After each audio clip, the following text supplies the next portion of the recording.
This week we de-evolve a Chickenasaurus, more teaching of creation in the public schools, and we get some email with some mysterious white powder in it. All this and more coming right up. This is Genesis Week.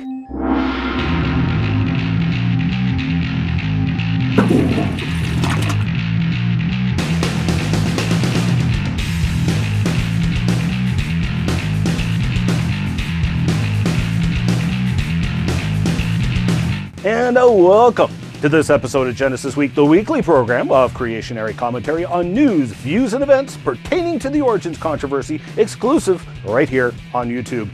Excellence in pirate broadcasting, we bring you the information the anti-creationists don't want you to see or hear, and we show the glory of God in creation. Remember, if you get lost in cyberspace, just punch in wazulu.com or genesisweek.com and you will find us, or click the ever so convenient subscribe link up top. I'm your host, Ian Juby.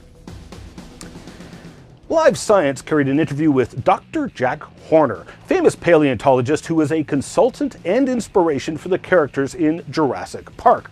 Now, Jack has decided he wants to pull a Jurassic Park and make a modern-day dinosaur. But not the way the movie showed, nope. He wants to de-evolve a chicken back into a dinosaur. Because after all, as we all know, chickens are living dinosaurs.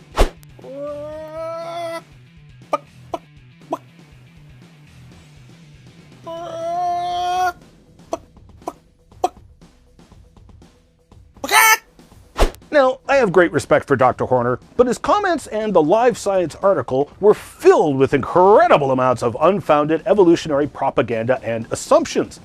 The first and foremost assumption being that birds evolved from dinosaurs.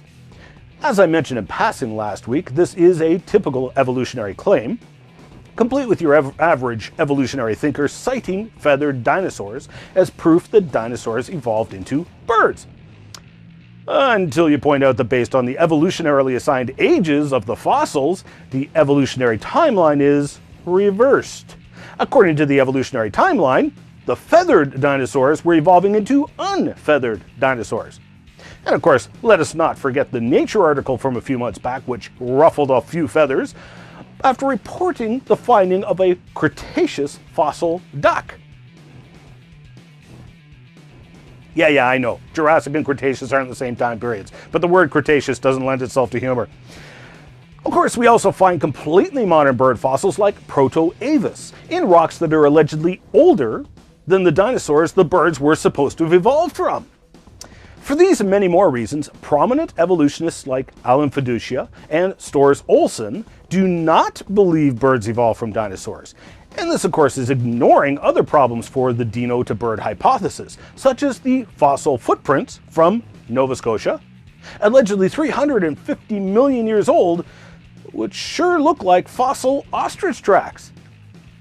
In spite of the fact that you cannot be your grandfather's father, among other problems, Horner embraces the dino to bird ancestry and bases his proposition on this assumption. As Stephanie Pappas wrote in the Live Science article, use the living dinosaurs among us to recreate creatures dead for millions of years. Anyone who's seen Jurassic Park knows that birds are dinosaurs, part of the evolutionary line containing those toothy velociraptors. What's less known is that organisms carry their evolutionary history with them. All the ingredients are in its DNA. Horner's goal is to figure out how to wake up those ingredients. In other words, if chickens evolved from the dinosaurs, then the plans for the dinosaurs would still be left over in the chicken's DNA. And he's just got to figure out how to throw the right switches to get the chicken to make dinosaur parts instead of chicken parts. So just what would that take? Well, first you have to turn off the switches that control the genes that makes the chicken's bird-like hips. Then you need to turn on the gene that makes a lizard hip. And doesn't it seem odd to you that the evolutionists would claim that birds evolved from the dinosaurs, which have lizard hips, rather than the dinosaurs which have hips like a bird? Like the hadrosaurs. They lay eggs like a bird, have bird-like hips, have a bill like a duck's bill, yet the evolutionists claim the birds evolved from a group of dinosaurs which involves T-Rex, which has lizard hips, and the long-necked sauropod dinosaurs, which are a lot more like an elephant than anything. Then Jack's got to locate and turn off the genes that produce feathers, and turn on the genes that make scales. He's also got to find the genes that turn off the wing formation and turn on the arm formation genes, find the genes that make the fourth digit on the wing turn off, and turn on the first digit gene, etc. All I can say is, good luck with that. Let me know how it goes. But Horner calls upon the erroneous, long discredited science of vestigial organs or parts and embryonic recapitulation. Haeckel's drawings were shown to be fraudulent 150 years ago. Yet his drawings and false claims are simply dressed up in different, nicer looking business suits and put in our textbooks anyway.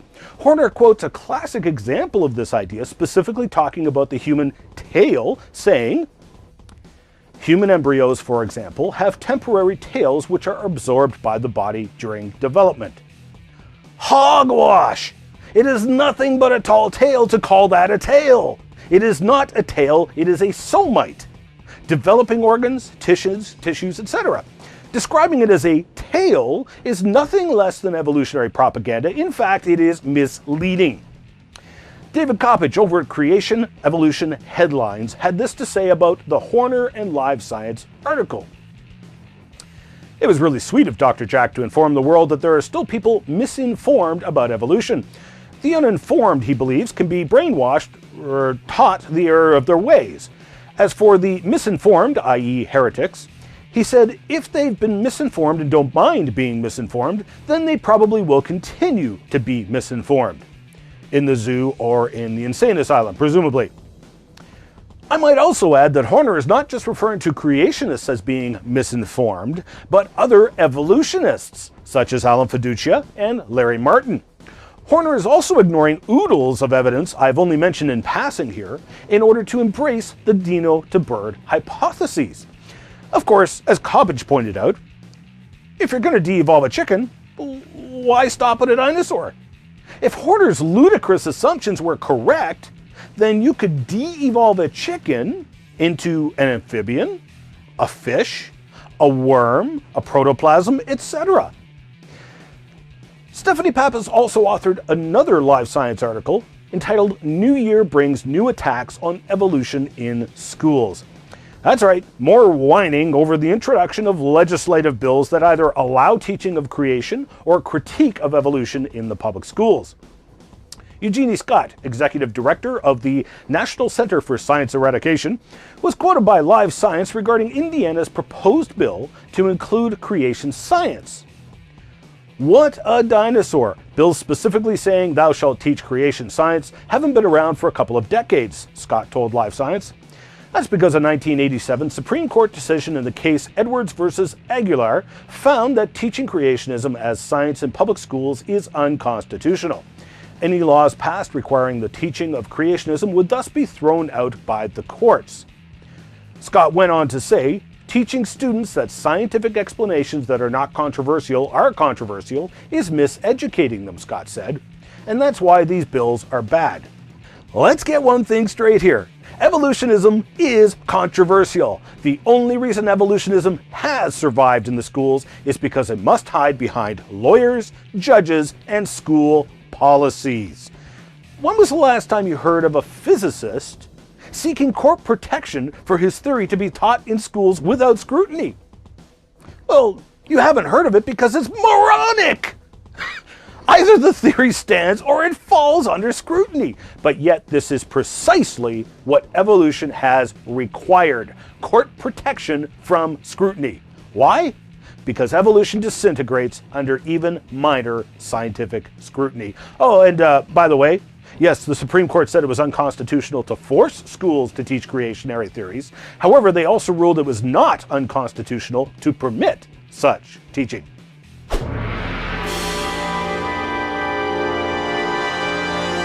Woohoo! Mail for me?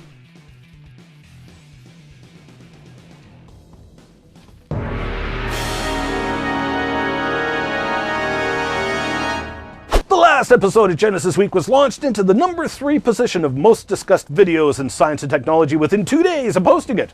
Over 600 hate-filled, rabid comments were left, which were quite revealing. Feel the love. First of all, why were the skeptics so emotional? This is science. If I'm wrong about something, correct me. Instead, what I got was a barrage of very personal and venomous attack. It seemed like the only thing the skeptics could agree upon was that I was an alleged flagrant liar for Jesus.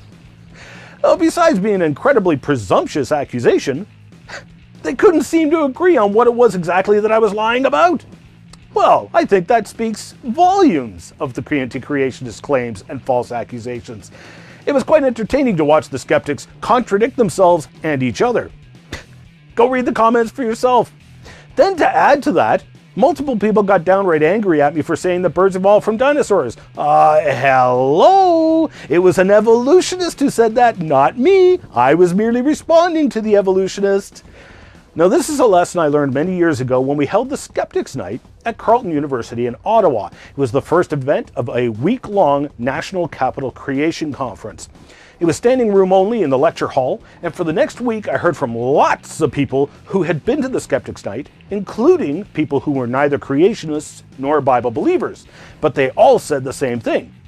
The one thing from the Skeptics Night that convinced them the most that maybe, just maybe, the creationary thinkers were actually right was the extreme emotional, irrational, and illogical behavior and comments of the atheists and anti-creationists. Nobody does a better job of making the anti-creationists look bad than the anti-creationists do. And this is precisely why I leave the comments open on my videos, so the whole world can see exactly what they are saying.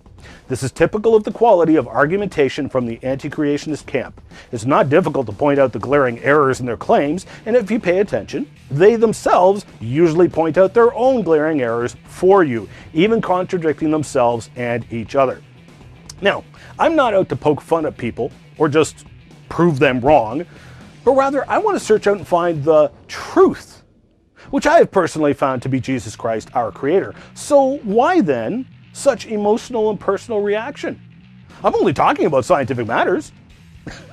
It's because these scientific matters point to a creator, and these anti-creationists wish to reject and hate that creator.